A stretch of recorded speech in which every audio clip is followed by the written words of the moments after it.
우리 법원조직법 제8조를 보면 상급 법원의 재판에 있어서의 판단은 당해 사건에 관하여 하급심을 기속한다고 규정되어 있죠. 예, 맞습니다. 그러니까 어저께의 그 대법원 전원 합의체 판결로 사실상 결론적으로는 이재명 후보에 대해서 유죄 판결, 확정 판결이 난 것이나 마찬가지입니다. 앞으로 고등법원에서 이제 파기환송돼 가지고 재판을 하는 것도 유죄로 판결할 수밖에 없는 것이고, 그 사건이 뭐 재상고를 거친다 하더라도 대법원에 올라오면 유죄 확정이 되겠죠. 이 법원조직법상 그렇지 않습니까? 의원님 말씀하신 것처럼 하급심 법원을 기록하게 됩니다. 그렇습니다.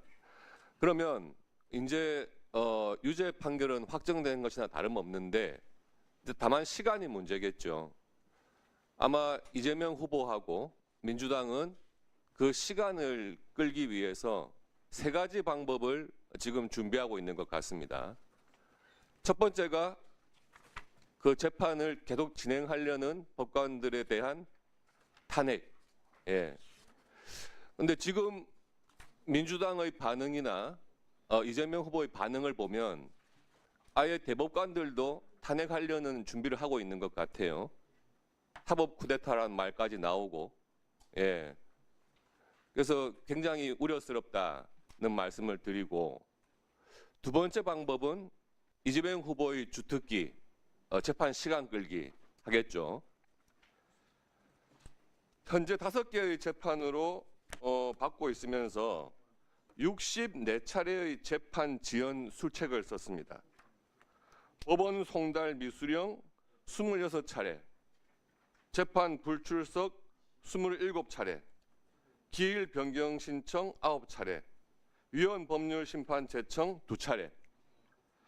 이번 이 공직선거법 위반 사건만 해도요, 법원 송달 미수령 7차례, 재판 불출석 6차례, 기일 변경 신청 5차례, 위헌 법률 심판 제청 2차례. 온갖 수단을 써가지고 상상할 수 있는 모든 방법을 다 동원해가 재판 지연했던 거예요. 저도 변호사를 해보고 했지만 이렇게까지 재판 지연의 달인, 저는 정말 본 적이 없습니다. 보통 사건에서 법원 송달 미수령 7차례 되면은요, 주거 부정으로 구속해야 되는 사안입니다. 그렇지 않습니까? 차장님, 다른 사건 생각했을 때?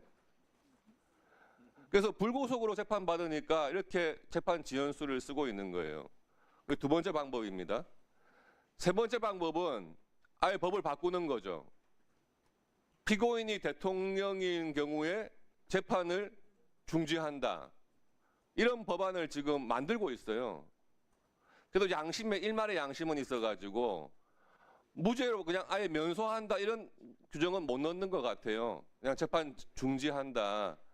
대통령직 다 한 다음에 처벌받아라. 이렇게. 그런데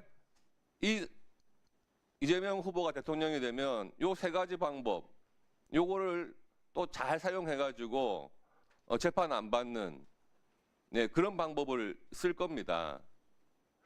근데 저는 어저께 대법원에서 그런 전원합의체 판결을 보고 민주당 의원님들은 격분을 하셨지만 반대로 국민의힘 의원들로서 기분이 좋았냐?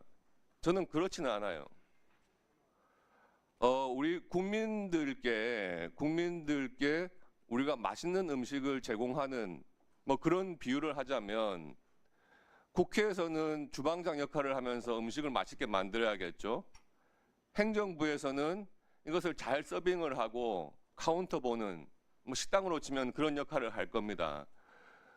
손님은 국민들이시겠죠. 국민들께 건강하고 맛있는 음식을 제공해야 되는데 그 주방장이 만든 음식을 손님이 맛을 보더니 이거 상한 것 같은데 좀 이상하지 않아요? 이랬을 때 주방장이 안 상했어요. 그냥 드세요. 이렇게 한단 말이에요. 그런데 이 음식이 상한 음식이냐 썩은 음식이냐 판단해 주는 것이 저는 사법부라고 봅니다. 사법부에서 이 음식은 상한 것이다, 썩었다 판단을 하는데 손님이 그럼 바꿔주세요. 당연한 거 아니겠습니까? 근데 그냥 먹어. 그게 지금 국회에서 하고 있는 역할이에요. 사법부가 존재하는 이유는 당연히 그런 정치권으로부터 독립해가지고 신분 보장된 법관에 의해서 독립적인 판결을 하는데 가장 큰 의미가 있는 건 아니겠습니까?